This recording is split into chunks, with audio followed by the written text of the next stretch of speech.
ሃገረ ቫይኪንጋት እያ።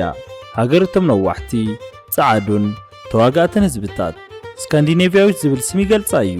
ኖርዲክ ሃገር እንተበልዋ እውን ኣይጽላእን። ብሰንኪቶም ሕጉሳት ዜጋታታ ካብ ዓለም ተፈልያ ትፍለጥ። ኣብ ካልእ ዓለም ካፒታሊዝም ዝበሃል ስርዓት ኣሎ። መግለጺኡ ድማ ፒራሚድ እዩ። ውሕዳት ኣብ ላዕሊ እንደላቀቁ እቶም ሓፋሽ ድማ ኣብ ታሕቲ ይጭፍለቑ። ኣብዚ ግን ተመስገን እዩ። ካፒታሊዝም ፒራሚዱ ዘይሰርሓላ ማሕበራዊ ፍትሒ ዝሰፈነላ ሃገረ ማዕርነት ትምህርቲ ብናጻ ትህብ። እዚማ ብዙሓት ሃገራት ይገብርኦ እየን እንተኢልኩምኒ ቁሩብ ተዓገሱኒ። ኣብዚ ንርእስኹም ጥቕሚ ክትመሃሩ ከለኹም መንግስቲ በብወርሑ እንኳዕ ተምሃርኩምለይ እናበለ ካብ 500 ክሳብ $1,000 ዝበጽሕ ናይ ጅባ ገንዘብ ይህብ። ፈጣሪ ጥዕና ይሃብኩም። እንተሓሚምኩም ግን ሕክምና ብናጻ እዩ። እቶትኩም ትሑት እንተኾነ ኣይትጭነቑን። እቲ ድርጅት ድንገት ካብ ስራሕ እንተሰናቢትኩም እውን ብምንታይ ክነብር ኢና ኢልኩም ኣይትፈርሑን። መንግስቲ ነቲ ናይ ወርሒ ወጻኢታት ካብ ምሽፋን ሓሊፉ ከመይ ጌርኩም ስራሕ ክትረኽቡ ከም እትኽእሉ ናይ ምኽርን ስልጠናን ኣገልግሎት ብናጻ ይህብ። ስራሕ ንምርካብ ተወሳኺ ፍልጠትን ክእለትን ዘድልየኩም ተኾይኑ እውን ትምህርቲ ብናጻ እዩ። ትምህርቲ ወዲኹም ተቖፂርኹም ንበል ኣብ ሰሙን ካብ 37 ሰዓት ንላዕሊ ይሰርሑን። ኣብ ሰሙን 37 ስራሕ ጥራይ ሰሪሕኩም እቲ ናይ ዓመት ዕረፍቲ 5 ሰሙን ወይ 35 መዓልቲ እዩ። እዚ ብሕጊ ዝተደንገገ ናይ ዓመት ዕረፍቲ ክኸውን ከሎ መብዛሕትኦም ትካላት ግን ሰራሕተኛታቶም ተወሳኺ 1 ሰሙን ዕረፍቲ ይውስኹሎም። ኣብ ዓመት 6 ሰሙን ወይ 42 መዓልትታት ተዕርፉ ማለት እዩ። እዚ ከይገርመኩም ኣብ ስራሕ እናሃለኹም እውን መሰልኩም ዝተሓለወ እዩ። ውሉድ እንተወሊድኩም ኣደን ኣቦን ካብ 48 ክሳብ 52 ሰሙን ወይ ድማ ክሳብ 1 ዓመት ዝበጽሕ ናይ ሓባር ወሊድን ናይ ኣቦነትን ፍቓድ ይወሃበኩም። ነቲ ናይ ድርጅት ሰራሕተኛ ሓሊፉስ ናይ ሰራሕተኛ ውሉድ እንተሓሚሙ እውን ትካላት ምስ ምሉእ ክፍሊት ናይ ሕማም ፍቓድ ይህቡ። ኩሎም ኣይኹን እምበር መብዛሕትኦም ዓበይቲ ትካላት ንሰራሕተኛታቶም ናይ ቁርስን ምሳሕን ኣገልግሎት ብሕሱር ዋጋ ይቕርቡ። ጂም፣ ማሳጅ፣ ናይ ውልቂ ሕክምና ኢንሹራንስ፣ ናይ ስድራ ቤት መዘናግዒ ፓኬጅ፣ ናይ ስልክን ኢንተርኔትን ኣገልግሎት ብነጻ ዘቕርቡ እውን ኣለዉ። እንኳዕ ደሓን መጻኹም። ኣብ ስራሕ ቦታ ንሓለቓ ኣብ መደበኛ መነባብሮ ድማ ንገበነኛ ዘይፈርሑላ ናይ ምድርና ቁፅሪ 1 ሕጉስትን ሰላማዊትን ሃገር ዴንማርክ ኣቲና ኣለና። ዴንማርክ ናይ ሎም መዕረፊትና ክትኸውን እያ። ዴንማርክ ካብተን ናይ ኣውሮፓ ንኣሽቱ ሃገራት ሓንቲ እያ። ኣብ ዓለም ኣብ መበል 133 ደረጃ ትስራዕ 43,000 ስኩዌር ኪሎ ሜትር ናይ መሬት ስፍሓት ክልዋ ከሎ 5.8 ሚልዮን ዜጋታት ኣለውዋ። ይኹን እምበር ዴንማርክ በዚ ትርእይዎ ናይ መሬት ስፍሓት ጥራይ ትውሰንን። ኣብ 3,500 ኪሎ ሜትር ርሕቀት ግሪንላንድ፣ ኣብ 1,300 ኪሎ ሜትር ርሕቀት ድማ ደሴታት ፋራኦ ዝተባሃሉ ካልኦት ግዛኣታት ኣለውዋ። እታ ናይ ምድርና ዝዓበየት ደሴት ግሪንላንድ ናይ ዴንማርክ ኣካል ክትኸውን ከላ ንበይና ካብ ዴንማርክ ብ50 ዕጽፊ ተዓቢ 2.1 ሚልዮን ስኩዌር ኪሎ ሜትር ስፍሓት ኣለዋ። ኣብቲ ንእሽተን ናይ ዴንማርክ መሬት ስፍሓት ግሪንላንድ ደሴታት ፋራኦን ክውሰኹ ከለዉ ናይ ምድርና መበል 15 ዓባይ ሃገር ትኸውን። ዴንማርክ ካብተን 3 ናይ ስካንዲኔቪያ ሃገራት ሓንቲ እያ። ኖርዌይ፣ ስዊድንን ዴንማርክን ሃገራት ስካንዲኔቪያ ይበሃላ። ኣብዚ ዝርዝር ፊንላንድን ኣይዝላንድን ዝውስኹ ሰባት እኳ እንተሃለዉ ኣይዝላንድ ብጂኦግራፊያዊ ኣቀማምጣኣ ፊንላንድ ድማ ብቋንቋኣ ካብ ሃገራት ስካንዲኔቪያ ይፍለያ እየን። ይኹን እምበር ነዘን ሃገራት ዘጠቓልል ካልእ መፀውዒ ኣለወን። ኖርዌይ፣ ስዊድን፣ ዴንማርክ፣ ፊንላንድ፣ ኣይዝላንድ፣ ግሪንላንድ፣ ደሴታት ፋራኦን፣ ኦላንድን ሃገራት ኖርዲክ ዝብል ናይ ሓባር መፀውዒ ኣለወን። ስካንዲኔቪያን ኖርዲክን ዝብሉ ቃላት እናቀያየሩ ዝጥቀሙ ሰባት ምህላዎም ከይተረስዐ ብዝተፈላለየ እዋናት ባዕላቶም ክኢሎም ናይ ሃገርነት ማዕርግ ስካብ ዝረኽቡ ኩሎም ሃገራት ኖርዲክ ናይ ዴንማርክ ግዛኣታት እዮም ነይሮም። ሎሚ ግን ካብ ጀርመን ወፃኢ ንዴንማርክ ብመሬት ዘዋስነ ሃገር የለን። ዙርያ ምላሻ ባሕሪ ክኸውን ከሎ በዚ ምኽንያት ድማ ናይ ዓለም ናይ ባሕር ንግዲ ዝመርሑ ትካላት መፈልፈሊት ኮይና ኣላ። ርእሰ ከተማ ዴንማርክ ኮፐንሃገን ትበሃል። ብነፋሪት ንዝመፁ ተጓዓዝቲ ቀዳማይ መዕረፊኦም መዕረፍ ነፈርቲ ኮፐንሃገን እዩ። ካብ መዕረፍ ነፈርቲ ክሳብ ማእኸል ከተማ ዘሎ ርሕቀት 8 ኪሎ ሜትር እዩ። ልክዕ ካብ መዕረፍ ነፈርቲ ምስ ወጻኹም ናይ ታክሲ፣ ባስን ባቡርን ናይ ትራንስፖርት ኣማራፅታት ክትረኽቡ ኢኹም። ኮፐንሃገን ብሉጽ ናይ ህዝባዊ ትራንስፖርት ኣገልግሎት ካብ ዘለወን ናይ ኣውሮፓ ከተማታት ሓንቲ እያ። ታክሲ ክትስቀሉ እንተደሊኹም ማእኸል ከተማን ምእታው ብውሕዱ ካብ 250 ክሳብ 350 ዳኒሽ ክሮነ ወይ ድማ ካብ 35 ክሳብ 50 ዶላር ከውፃእኩም እዩ። ነቲ ዝረኸብኩምዎ ኣገልግሎት ብካሽ ብክሬዲት ካርድ ወይ ብኣፕል ፔይ ክትኸፍሉ ትኽእሉ ኢኹም። ኣብ ኮፐንሃገር ኡበር የለን። ኩሎም ናይ ታክሲ ኣገልግሎታት ልክዕ ከም ኡበር ብሜትር እዮም ዝኽፍሉ። ይኹን እምበር ካብ 30 ደቂቕን ዘይበልፅ ጉዕዞ 50 ዶላር ክባር እዩ እሞ ዕሱር ዋጋ ዘለዎም ኣማራፅታት ክነርእየኩም።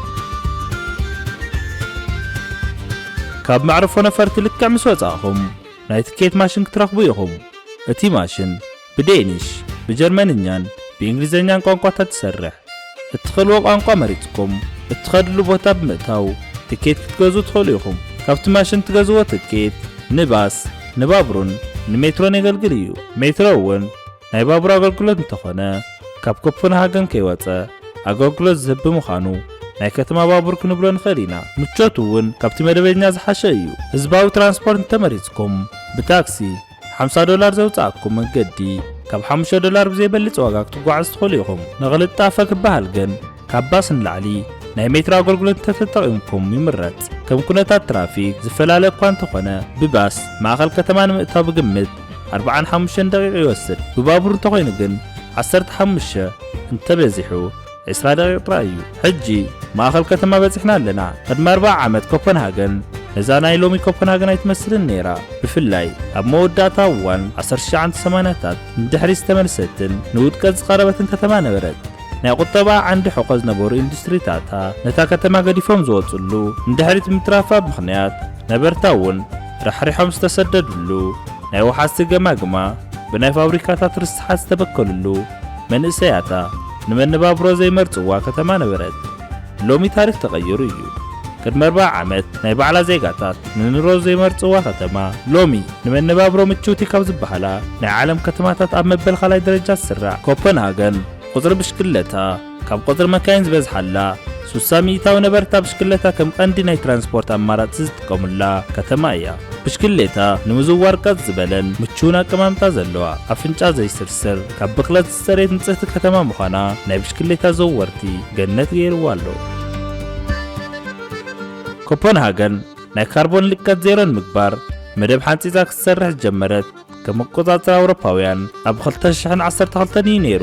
ኣብ 2025 ዓ.ም ፈረንጂ ዜሮ ክበጽሕ ዝተባሃለ ናይ ካርቦን ልቀት ሙሉእ ብሙሉእ ምስኹዕ ዘይፍለጥ እኳ እንተኾነ ካብ ንፋስ ንምንጭው እዋናዊ ሓይሊ ምጥቃምን ሓምላይ ቦታታት ምስፋሕን ኣብ ዓለም ንመነባብሮ ምቹውቲ ትበሃል ከተማ ክትኸውን ክኢላ እያ።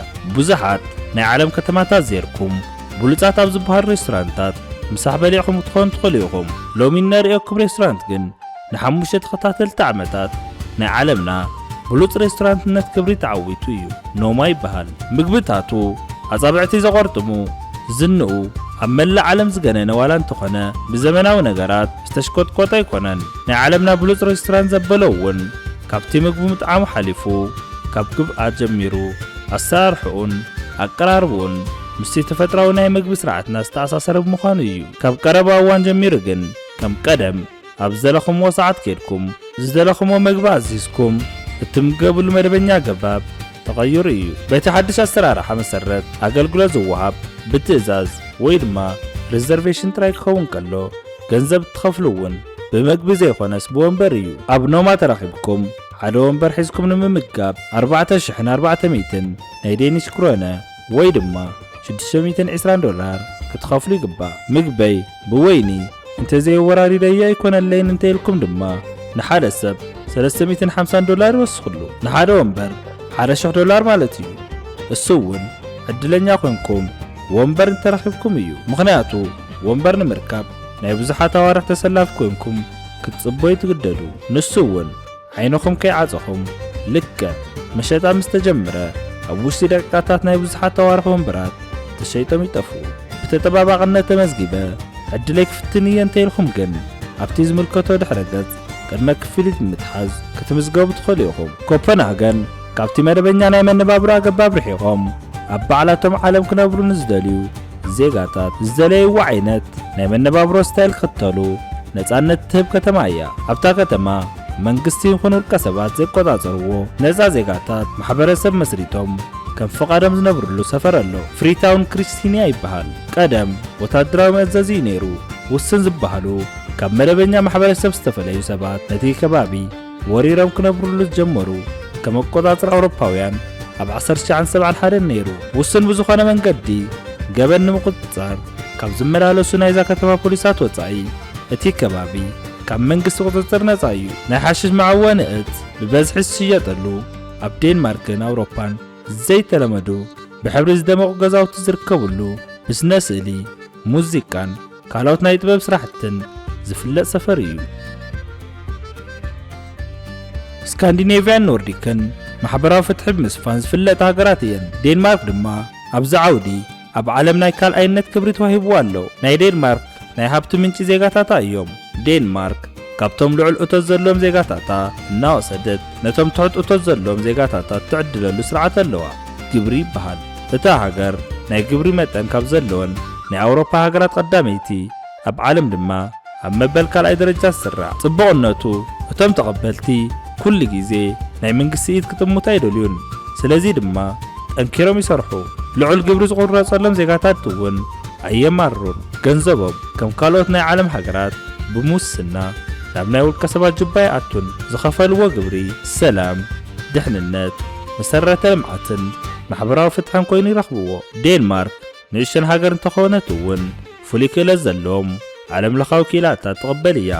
ሳይንስ፣ ቴክኖሎጂ፣ ኢንጂነሪንግን ናይ ሒሳብ ሞያታትን ገለ ካብኣቶም እዮም። እንግሊዝኛ ብስፍሓት ዝዝረበላ ሃገር ስለ ዝኾነት ጽቡቕ ሞያ እንተሃልይኩም ኣብ ዴንማርክ ተቖፂርኩም ክትሰርሑ ናይ ዴኒሽ ቋንቋ ክትኽእሉ ኣይትግደዱን። ይኹን እምበር ቋንቋ ምፍላጥ ግን ብዙሕ ተወሳኺ ረብሓታት የምጽኣልኩም እዩ። ኣብ ዴንማርክ ናይ ኣስራሕን ሰራሕተኛን ርክብ ፍሌክሲኩሪቲ ብዝበሃል ሞዴል እዩ ዝምራሕ።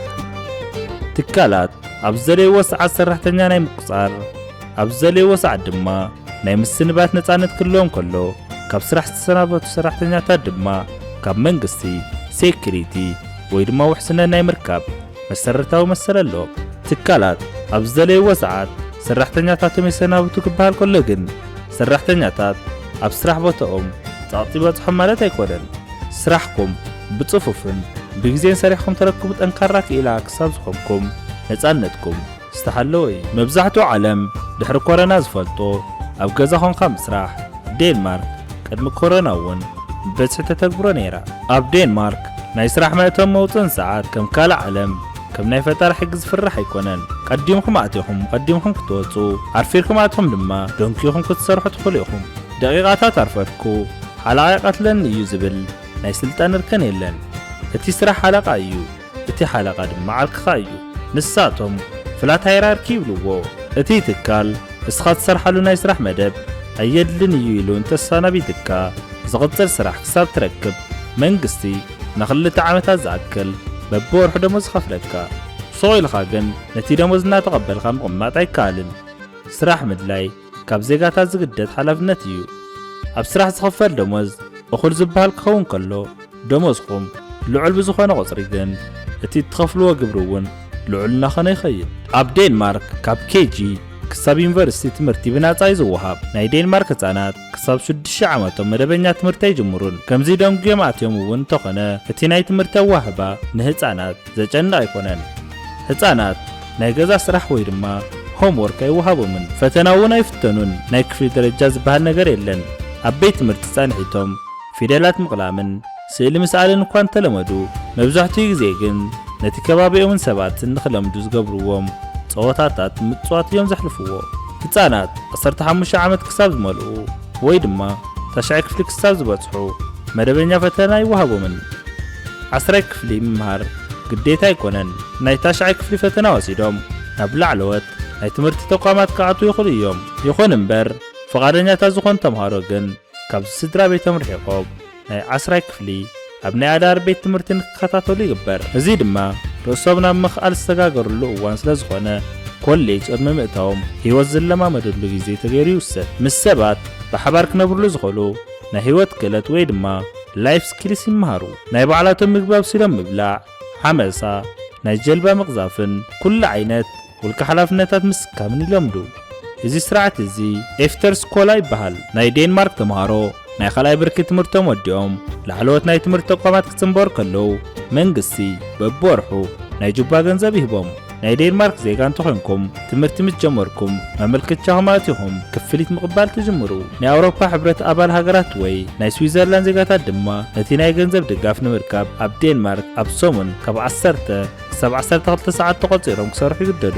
ዓለም ለኻዊ ተምሃሮ ድማ ናይ ዝረብሓ ተረባሕቲ ንምዃን ኣብ ዴንማርክ ናይ ነባርነት ፍቓድ ዘለዎ ስድራ ቤት ክህልዎም ይግባእ። ነቲ ረቑሒ ዘማልኡ ተምሃሮ ኣብ 3 ደረጃ ዝኽፈል ገንዘብ ይረኽቡ። እቲ ደረጃ ድማ ምስ ስድራ ቤት ዝነብሩ ርእሶም ክኢሎም ንበይኖም ዝነብሩን ስድራ ቤቶም ትሑት እቶት ዘለዎም ተምሃሮን ብዝብል ይኽፈል። በዚ ረቑሒ መሰረት እቲ ክፍሊት ቅድሚ ታክስ በብወርሑ ካብ 500 ክሳብ $1,000 ይበጽሕ። እዚ ገንዘብ እንዘይኣኽሎም ተምሃሮ ድማ በብወርሑ $450 ብልቓሕ መንገዲ ክወስዱ ይኽእሉ እዮም። ኣብ ዴንማርክ ናይ ጥዕና ተቋማት መብዛሕትኦም ናይ መንግስቲ እዮም። ናይ እቶትን መነባብሮን ደረጃ ፍልሊ ከይተገበረሉ ኩሎም ናይቲ ሃገር ዜጋታት ናፃ ሕክምና ኣገልግሎት ይረኽቡ። ኣብታ ሃገር ናይ ውልቀ ሆስፒታላት ውሕዳት ክኾኑ ከለዉ ብበዝሒ ዝርከቡ ናይ ውልቀ ክሊኒካት ግን ኣለዉ። እቶም ክሊኒካት ብመንግስቲ ጥዕና ኢንሹራንስ ዘይሽፈኑ ናይ ሕክምና ኣገልግሎታት ይህቡ። ከም ኩነታት ዝፈላለ እኳ እንተኾነ ኣብ ውልቀ ክሊኒካት ንእትረኽብዎ ናይ ሕክምና ኣገልግሎት መንግስቲ ዝተወሰነ ወጻኢታት ይኸፍለልኩም እዩ። ኣብ መንግስቲ ጥዕና ተቋማት ዋላ እኳ ሕክምና ነፃ እንተኾነ ውሕዳት ዘይኮኑ ዴንማርካውያን ግን ናይ ውልቀ ጥዕና ኢንሹራንስ ይጥቀሙ እዮም። መብዛሕትኦም ዓበይቲ ስራሕቲ ትካላት እውን ንሰራሕተኛታቶም ናይ ውልቀ ጥዕና ኢንሹራንስ ይኣትውሎም እዮም። ግሪንላንድ ናይ ምድርና ዝዓበየት ደሴት እያ። ስማ ግሪንላንድ ወይ ድማ ለምለም መሬት እንተኾነ እውን ካብቲ 2.1 ሚልዮን ስኩዌር ኪሎ ሜትር ዝኾነ ናይ መሬታ ስፍሓት 80 ሚእታዊ ብበረዶ ዝተሸፈነ እዩ። በዚ ምኽንያት ካብ ብዙሓት ሃገራት ዝዓቢ ናይ መሬት ስፍሓት እንተሃለዋ እውን ናይ ነበርታ ቁፅሪ ግን 56,000 ጥራይ እዩ። መብዛሕትኦም ነበርታ ድማ ኑኳብ ዝተባሃለት ርእሰ ከተማ ተኣኪቦም ይነብሩ። ግሪንላንድ ብቐዳማይ ሚኒስተር ትምራሕ ዓርሳ ትገዝእ ምሕደራ ክትኸውን ከላ ድሕንነታ ዝሕለወሉን ናይ ወፃኢ ርክብ ትገብረሉን ግን ዴንማርክ ኣቢላ እዩ። ካብ ኮፐንሃገን ናብ ግሪንላንድ ናይ 5 ሰዓት በረራ ዝኣክል ይርሕቕ። ናይቲ ደሴት መልክዓ ምድራዊ ኣቀማምጣ ንመገዲ መሰረተ ልምዓት ምቹው ስለ ዘይኮነ ካብ ካልኦት ዓለማት ጥራይ ዘይኮነስ ኣብቲ ደሴት ኣብ ዝተፈላለያ ከተማታት ዝርከቡ ነበርቲ እውን ብነፋሪት ብጀልባ እንተዘይኮይኑ ድማ ብናይ ከልቢ ጋር ተጓዒዞም እዮም ዝራኸቡ። ንሰሜናዊ ንፍቀ ክበብ ኣዝያ ዝቐረበት ደሴት ስለ ዝኾነት ኣውሮራ ወይ ድማ ናይ ሰሜን ብርሃን ዝበሃል ተፈጥራዊ ዘገርም ክስተት ንምርኣይ ዋነኛ ቦታ እያ። ካብ ቀረባ እዋን ድሕሪት ድማ ናይ ኣሜሪካ ፕሬዝዳንት ዶናልድ ትራምፕ ግሪንላንድ ክገዛ ይደሊ እየ ብምባሎም ኣብ ዓለም ናይ ፖለቲካ ካርታ ብዓብዩ ትስከር ደሴት ኮይና ኣላ። እታ ደሴት ብነዳዲ ብተፈጥራዊ ጋዝ ብዓሳን ብክቡራት ማዕድናትን ዝሃብተመት ምዃና ይንገረላ። ግሪንላንድ ልዑል ናይ ነዳድን ተፈጥራዊ ጋዝን ክምችት እንተሃለዋ እውን ምስቲ ናይ ደሴቱ ጂኦግራፊያዊ ኣቀማምጣ ተኣሳሲሩ ግን ነቲ ተፈጥራዊ ሃብቲን ምውፃእ እንተትፈቲኑ ናይ ከባቢ ብኽለት ከምጽእ ይኽእል እዩ ብዝብል ስጋት ክሳብ ሕጂ ሃብታ ክትጥቀም ኣይከኣለትን። ካብ ተፈጥራዊ ሃብታ ሓሊፉ ቻይናን ራሽያን ነቲ መስመር ንንግዲ መርከብ መሕለፊ ክጥቀምሉ ብምጅማሮም ናይ ኣሜሪካ ድሌት ንኽውስኽ ዋላ እኳ እንተገበሮ ግሪንላንድ ንምግዛእ ብምሕሳብ ግን ዶናልድ ትራምፕ ቀዳማይ ናይ ኣሜሪካ ፕሬዝዳንት ኣይኮኑን። ነገሩ ካብ መበል 19 ክፍለ ዘመን ጀሚሩ ዝነበረ ክኸውን ከሎ ኣብ መበል 20 ክፍለ ዘመን ብፍላይ ኣብ 1946 ኣሜሪካ ግሪንላንድ ንምግዛእ ብወርቂ ዝኽፈል $100 ሚልዮን ኣቕሪባ ከም ዝነበረት ኣብ ታሪክ ተመዝጊቡ ይርከብ። እቲ እንኽደኖ ክዳውንቲ እንምገቦ መግብታትን ኣብ ገዛና ዝርከቡ ቁሳቁሳትን መብዛሕትኡ ብባሕሪ ብመርከብ ተጓዒዙ ናብ ኢድና ዝኣቱ። ካብቶም መጓዓዓዝቲ ቀንዲ ድማ ሜሪስክ ይበሃል። ሜሪስክ ኣብ ናይ ባሕሪ ሎጂስቲክስ ዓውዲ ካብ ሜዲትራንያን ሺፒንግ ካምፓኒ ቀፂሉ ናይ ምድርና መበል ካልኣይ ዓቢ ትካል እዩ። 700 ዓበይቲ ናይ ጽዕነት መርከባት ዘለዎ ኣብ ባሕሪ ካብ ዝርከቡ ኮንቴነራት ናይ 20 ሚእታዊት ወይ ድማ ካብ 5 ዋና ዝኾነ ናይ ዴንማርክ ትካል ክኸውን ከሎ ኣብ 130 ሃገራት 108,000 ሰራሕተኛታት ቆፂሩ የስርሕ። ኣብ 2022 ብዝወፀ ሪፖርት መሰረት $29.3 ቢልዮን ዝተጻረየ ረብሓ ወይ ድማ ትርፊ ረኺቡ እዩ። ሜሪስክ ኣብ ኣሜሪካ፣ ኔዘርላንድ፣ ብራዚል፣ ቻይናን ካልኦት ናይ ዓለም ሃገራትን 70 ናይ ወደብ ተርሚናላት ኣለዎ። ናይ ነፋሪት ጽዕነት ኣገልግሎት እውን ይህብ። ኣብ ገለ ሃገራት ቁሳቁሳት ገዛን ገዛ ዘከፋፍል ኣናእሽቱ ናይ ጽዕነት ኣገልግሎት እውን ይህብ እዩ። ዴንማርክ ዋላ እኳ ብዙሓት ጽቡቓት ነገራት እንተሃለውዋ ደካማ ጎኒ እውን ኣለዋ። እቲ ንዓለም ዝሕምሳ ዘሎ ናይ ኑሮ ውድነት ሓደ እዩ። ዜጋታት ጽቡቕ ክፍያ ስለ ዘግንዩን መንግስቶም ስለ ዝድጎሙን ግን እቲ ናይ ኑሮ ውድነት ክቋቋምዎ ክኢሎም እዮም። ከም ኢትዮጵያን ኤርትራን ዝበላ ን13 ኣዋርሕ ፀሓይ ዘግንያ ዓድታት ንዝመፁ ሰባት ናይ ዴንማርክ ኣየር ኩነታት ፈታኒ ይኾኖም። ዴንማርክ ኣብ ዓለምና ውሑድ ናይ ፀሓይ ብርሃን ካብ ዝረኽባ ሃገራት እታ ሓንቲ እያ። እቲ ኻሊእ ፈታኒ ነገር ቋንቋኦም ምልማድ እዩ። ዋላ እኳ ዳርጋ ኩሎም ዜጋታታ መሰረታዊ ናይ እንግሊዝኛ ቋንቋ ክእለት እንተሃለዎም ዴንማርክ ሃገረይ እያ ኢልካን ምንባር ግን ናይ ዴኒሽ ቋንቋ ወሳኒ እዩ። ችግሩ እቲ ቋንቋ ብቐሊሉ ዝልመድ ኣይኮነን። እቲ ኻሊእ ተደላይነት ዘለዎ ፍሉይ ሞያ እንተዘይሃልይኩም ኣብ ዴንማርክ ስራሕ ኣሊሽኩም ምግናይ ፈተና ክኾነኩም ይኽእል እዩ።